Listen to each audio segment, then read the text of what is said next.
Ladies and gentlemen, lend an ear. And I do mean take off your ear and give it to me. I need it. Because today I am back with more groundbreaking Spiral news. See, I've been on a watch list ever since I went after Mr. Lincoln back in November. You know, dark figures around every corner, dodgy notes in dodgy places, eyes on me at all times. I've had to lay low these past 7 months and put my investigation on hold. But I've been waiting, plotting, sitting in dark rooms and wringing my hands with an occasional sinister laugh. But this time around, I'm aiming a little higher up than a mere fake registrar. That's right, Ambrose. I'm coming for you.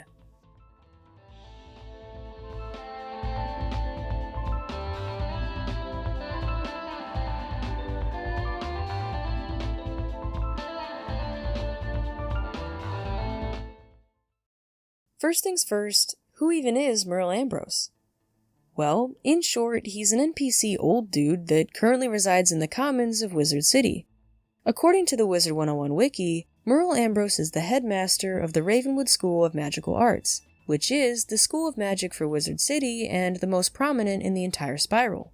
He co-founded both the school and city alongside his great and ancient friend, the grandfather tree Bartleby. Ambrose was also the co-founder of the Order of the Silver Rose alongside King Artorias of Avalon, Ambrose's homeworld, and he later became the ambassador for Wizard City in the Council of Light. On a more personal level, however, we the player are introduced to Merle Ambrose as the somewhat kooky, call me a fool, but ultimately wise old wizard that recruits us to Ravenwood. He's the first face we see when entering the Spiral, and he shows us the ropes, helping us find the right school, teaching us the basics of magic, and seemingly putting us on a path for wizardry greatness. He almost becomes a symbol of stability as we blunder through our lower levels, offering us advice, directing us where we need to go, and being a general figure of authority to report back to. Even as we grow more confident in higher levels, Ambrose is still a huge part of the game, giving out a constant stream of orders, and handing out, or at the very least being involved in, many quests. He's arguably the most prominent and consistent person you interact with, alongside maybe your professors. Overall, he's portrayed as this good guy to rival all good guys, described by the wiki as someone who used his influence to better the lives of people in the Spiral and helped to defeat many evils. But what if I told you this was all a carefully calculated and meticulously constructed persona?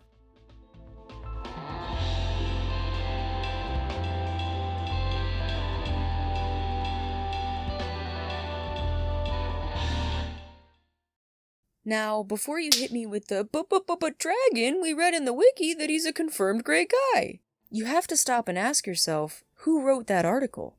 I mean, think about it. He's the headmaster and the co-founder of Wizard City. It would only make sense that he would have a great deal of influence over the media distributed in his territory, and most likely the media of the whole Spiral, considering his reputation and ties with several other worlds. One line of the wiki reads, Ambrose is a wise and powerful wizard, regarded by many as possibly the greatest in the entire Spiral. I mean, that's clearly him breaking his arm to pat himself on the back. For the sake of argument, let's say he didn't write it, okay? It was at the very least written by someone with an obnoxiously obvious positive bias. To briefly further debunk the reliability and accuracy of this article, it states, as previously mentioned, that he helped to defeat many evils throughout the Spiral, including many powerful dark wizards and entities among the likes of Malistaire, Morganth, and Grandfather Spider. We all know that's not true. I won't speak for the battle against Morganth or Grandfather Spider, as I've never personally fought them, but I will speak on the battle against Malistaire. I killed that guy. And the only person that even remotely pretended to show up was Cyrus. Guess who wasn't there? But that's what I'm trying to say. Who Merle Ambrose says he is, and outwardly pretends to be, is not who he really is, and it only takes a closer look at his actions to see that. Let me run you through a few things I've noticed. First, the tutorial I talked about earlier. When you stop looking at it in the scholarly, helpful way Ambrose wants you to, and take a peek with more realistic eyes, you will find the whole event to be much more unsettling at its core. Let I remind you that you, the player, are confirmed to come from a world that does not know or believe in magic. Ambrose brings you into a previously thought impossible new universe, says hello to you for the first time, and within the next 3 minutes, dumps you off into a fantastical fight to the death with 2 dragon men and their on-looking black magic-wielding boss. Let's say you could argue, but Dragon, it was an unexpected and extenuating circumstance in which he got flustered and made a mistake. Okay, a poor decision and a bad trait to have in a headmaster, but not a trend, right? Wrong. He does it again. Ambrose sends you to the perilous streets of Unicorn Way right after you barely managed to survive the last fight he got you in, and orders you to go kill angry dead things that his own city guards were too afraid to face, mind you, with your new explosive and untrained magical powers you've never had before and have really no idea how to use. And this time, he's not even nearby to supervise you or instruct you or whatever he claims he was doing during the tutorial. What I'm trying to prove here is this guy clearly doesn't have our best interests at heart. If you don't believe me or think I'm biased in any way, check out this comment on my original Mr. Lincoln video. No, not that one. I have another couple of points I wanted to bring up. I haven't seen anyone talking about this or even acknowledging it, but around the holiday season, Ambrose tries to sell his old, beaten-down rug as new in the Crown Shop. He doesn't explicitly say that it's new, but he doesn't explicitly say that it isn't. I mean, there's visible fading, it's clearly used. The real kicker anyway is that he charges the ridiculous amount of 4,500 crowns for it, which is the same price as ownership to a tamed mythical beast and more than an entire plot of land. Seems a little money hungry if you ask me. This may not seem all that important now, but keep it in the back of your mind for later. Lastly, why is no one talking about the fact that Merle Ambrose is a cannibal? It clearly says on the Ravenwood faculty page that he likes prune juice. Get it? Cause he's an old prune? I think I've done my best to explicate my point here. Merle Ambrose's squeaky clean image is just that, an image. His good guyness doesn't reach his core. But everything thus far has been rather observational, dare I say circumstantial. I knew I needed more. What are his motives? What is he up to? It was time to suit up and crack down on the cold, hard facts.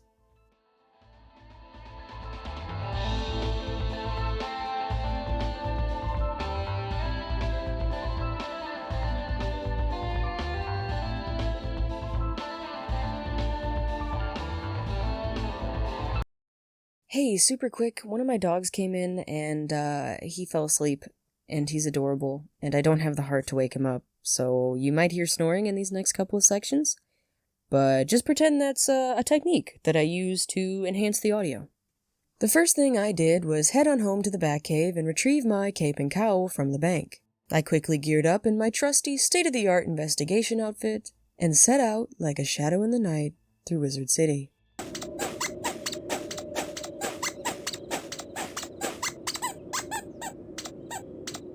Just as before, I began by heading for Ravenwood. Once again, I didn't know what I was looking for exactly, but remember, where better to get dirt than from a coworker? I got an ugly look from Mr. Lincoln as I passed by, but otherwise I got in without a hitch. I poked around and made casual conversation with each professor, trying hard to steer us onto the topic of Merle Ambrose in an inconspicuous and organic way. I had no such luck. The professors were as laconic as ever, except for Dwargy, who was actually a little too talkative. Unfortunately, though, none of it pertained to the investigation, and I had to bribe him with the promise of tacos and a date to compare our Pokemon card collections just to leave. That whole charade turned up nothing, but hey, that's how the cards fall sometimes. I knew I needed to get closer to Ambrose himself. I stuck my tongue out at Mr. Lincoln as I left, because I'm a professional, and headed for the headmaster's office. I pulled another favor with my good buddy Gamma, and he let me in back. I snuck forward and hid behind the desk, but simply looking around yielded nothing new. I was frustrated. I needed to properly snoop, but I couldn't do a thing with him standing there. I tried to lure him out and lock the door behind him, but he didn't fall for it. I then decided to put up a hidden surveillance camera and wait for him to leave. That didn't work either because he just never left. Finally, I just set part of his office on fire. There was a completely unfortunate and accidental fire in which he was forced to evacuate. I used this utterly coincidental opportunity to finally dig around. I rifled through his desk and took note of the 2 neatly placed scrolls in front of his chair. I didn't take one for the certainty he'd notice it missing. I then did my best to get a good look at what the stack of loose papers on his desk said. The top page was an odd and somewhat creepy little story, and the only 2 other pages I could read was the same line written over and over again.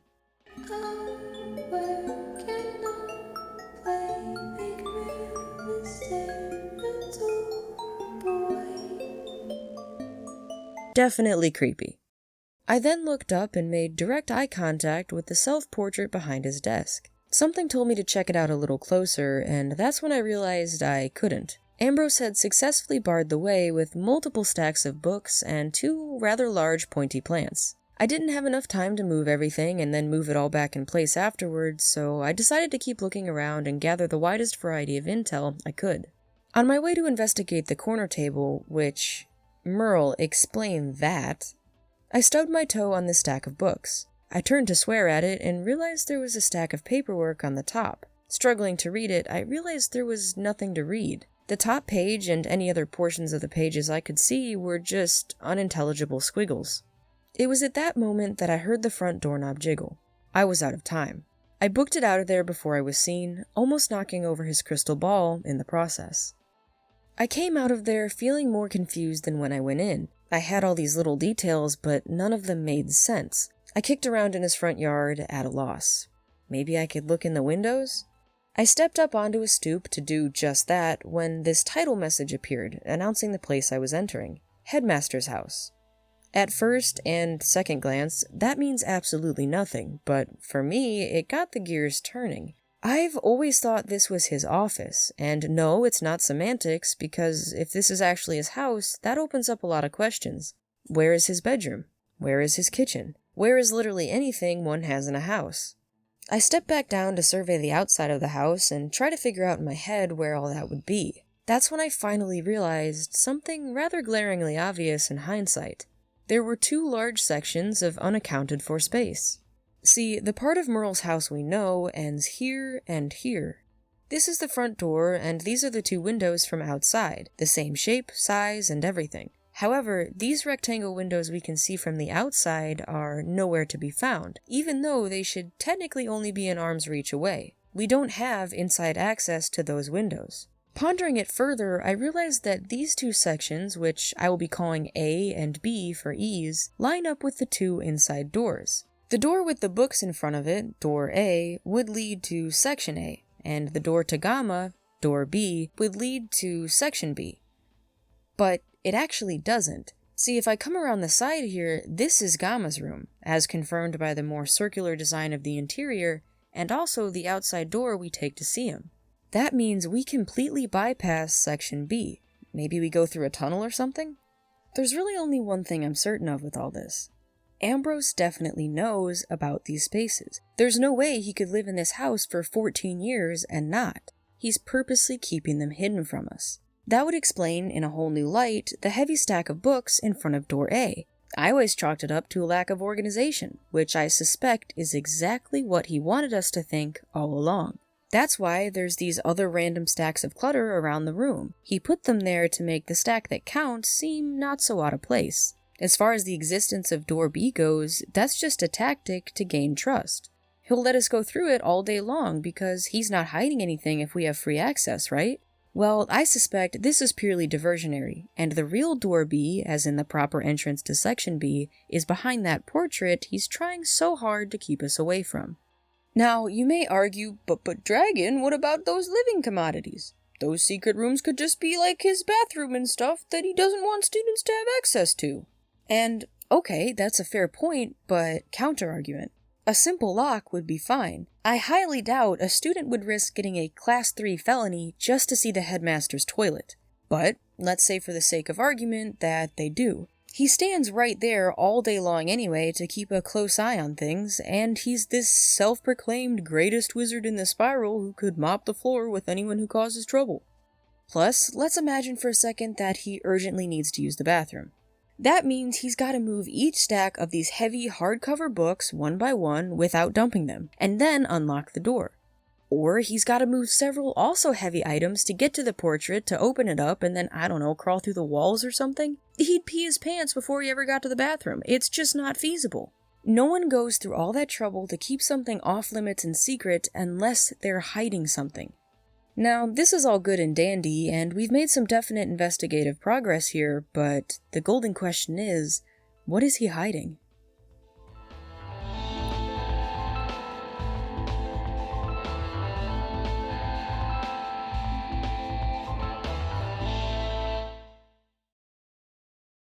I stopped loitering on Ambrose's property and zipped back to my headquarters. I sat in front of the fireplace and dramatically stared into the flames as I mulled things over in my head.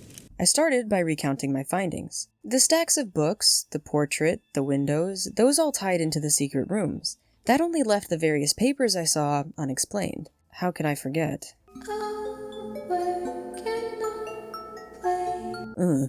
To recap, we had the creepy little story and the creepy collection of creepy repeated sentences, these 2 scrolls, and these pages of pure squiggles. Seemingly all nonsensical, but something was tickling the back of my brain, particularly with the word Malastair and all those repeated lines. To Ravenwood and Hey Penny. Hey Penny. Duncan! I bounced off, noiselessly journeyed, to go speak with him in Triton Avenue. He didn't give me much. Is it me that's the problem here? But that didn't matter. That was all I needed to brush up my memory. Duncan had written an ode to Malastair and given it to Ambrose, which I learned back in November when revisiting the quest Hey Penny in my case against Mr. Lincoln. That's what was on his desk. That information served 2 purposes. A, to eliminate those papers as evidence, and B, to bring the slimy snake himself into the eyes of this investigation. It wasn't that I hadn't thought of Ambrose and Lincoln working together. In fact, I rather quite suspected it. It's more that I thought I'd slammed down the hammer of justice hard enough already. I decided to reconsider and put together everything I know about their ties to each other. First and foremost, Ambrose is Lincoln's boss. If they're in cahoots, that would explain the lingering question of how Mr. Lincoln got his fake registrar job with no experience and using an alias. Every other professor was required to provide their first and last name upon being hired. Again, with the exception of Dorgan, but he's still obviously a stand-up guy. I mean, look at him. The only person who has remained entirely secretive is Mr. Lincoln, and he is allowed to do so by Ambrose. He forged Mr. Lincoln through the application process and lets him work there to this day. But why? The answer to me is pretty obvious. Ambrose is getting a cut of Mr. Lincoln's training point scam. Don't even say it. There's no way Ambrose doesn't know about this. He's the guy's employer, for one, and for two, he lives like 500 feet away. He could hear the pained wails of students buying back their training points from his desk. Him going beyond simply being aware of the scam and being actively involved in it is no surprise either. As we know, he has no qualms about getting a quick buck. Remember I told you about him selling his rug every holiday season? If he has no trouble tricking people into buying a used rug for 4,500 crowns, I doubt he'd turn down the offer for a handful of that sweet, sweet profit Mr. Lincoln's dragging in. All of this is arguable proof of their connection, but none of it solves the mystery of our remaining findings in Merle's office. I had to be missing more. I decided I would pop by Mr. Lincoln to check for any visual clues I hadn't seen the first time. There was just one problem. He definitely knew who I was. My unassuming investigation outfit was compromised, and so was my new student disguise. How was I going to get close enough? The answer came to me in the form of my adorable little companion, Pepper. I asked him nicely, to which he stamped his foot and said no, but I eventually convinced him with some belly rubs and a trip to the carnival. I instructed him to slip into Ravenwood and take a few snapshots of Mr. Lincoln. Pepper executed the task perfectly, but looking at the pictures seemed useless. Standing around doing nothing, I knew that. Terrible fashion sense, we all knew that. Drawing squiggles in his books, I knew that. Squiggles! Like the papers in Merle's office, he's drawing squiggles! I always assumed he was just trying to look busy because he was a fake registrar, but now I'm looking at it with different eyes. It's awfully coincidental that Mr. Lincoln spends all day doodling and then those doodles end up in Ambrose's possession. I bet those unopened scrolls were simply unopened mail from Mr. Lincoln. But once again, the question why slaps me in the face. Why go through all that effort to pen pal seemingly nonsense to each other? I was out of evidence and I was out of ideas. I decided to try the professors again to see if I could wheedle out any information one last time. Or maybe I just wanted another excuse to visit Miss Felmea. Unsurprisingly, it turned up nothing. I checked the library for any records on any fishy monetary transactions or maybe past news scandals, but nothing. No matter how hard or where I searched, I couldn't find another wisp of information. It was as if I had hit face first into a brick wall. I was dejected. I dedicated months of my life to this investigation only for it to run cold. I had been bested by my least favorite tag team in history. This one's probably my favorite, by the way. I took off my detective uniform and packed it back in the bank. I didn't deserve to wear it. I shoved countless bowls of ice cream in my face for the next several days, until Rexy came over and pulled me out of my depression. He insisted we were taking a trip to Grizzleheim to cheer me up. It is debatably my favorite world. We spent the day roaming the vast forest, playing around in the waters, and listening to the beautiful soundtrack. Admittedly, I did start to feel better. We picked a nice spot to settle for a rest, and that's when it all hit me. Hit me harder than the phoenix Ambrose subjected me to in the tutorial. Notice to my side, wait, hold on.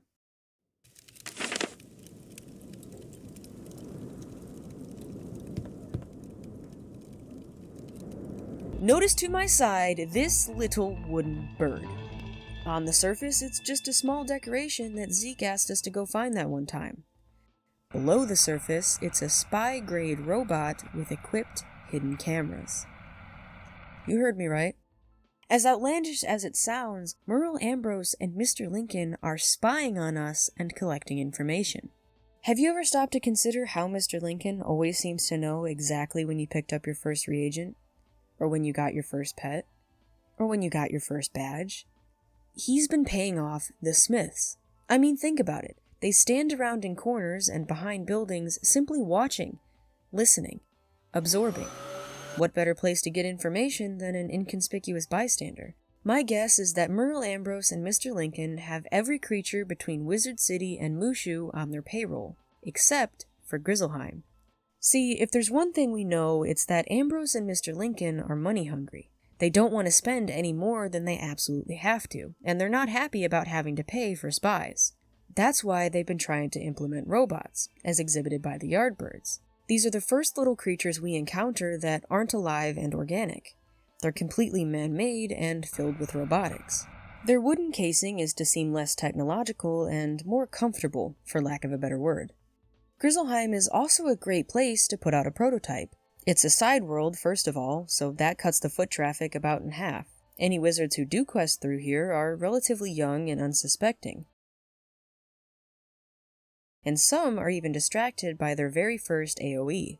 Plus, Grizzleheim is tough. It's an untamed wilderness stricken by a war between buff angry soldier bears and buff angry soldier wolves. No one's gonna stick around too long. You almost had me, I will admit. But your ego got in the way, didn't it, Mr. Lincoln? You just couldn't resist making your first robots look like you. That brings us back once again to the squiggles, which are not so much doodles as they are code. Robots don't communicate in the same way as humans, and my guess is Mr. Lincoln has some sort of transmitter under that ridiculous hat of his. It sends pulses, much like a silent metronome, that he then translates onto paper in the form of squiggles. So these seemingly useless little lines are actually robot talk.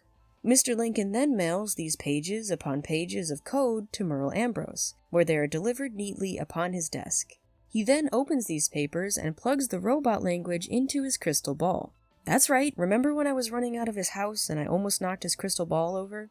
I realized in the middle of all this madness that I never really took a close look at it. I employed Pepper to sneak back inside for me after seeing how well it worked with Mr. Lincoln, and I asked him to film a small segment of what Ambrose was looking at on his crystal ball. This is what Pepper captured.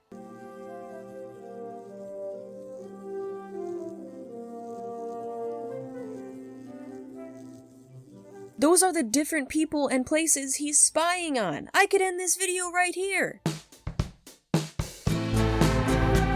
Once again, we circle back to why.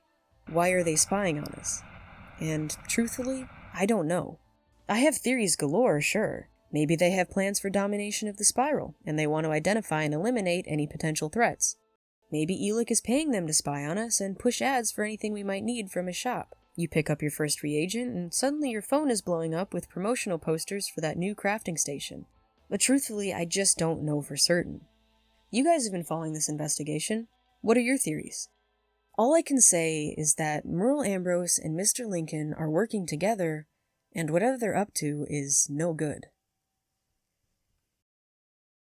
Hey folks, thank you so much for watching as I accused another completely fictional character of increasingly crazy things. This video has been a long time in the making for sure, and I really hope you guys liked it.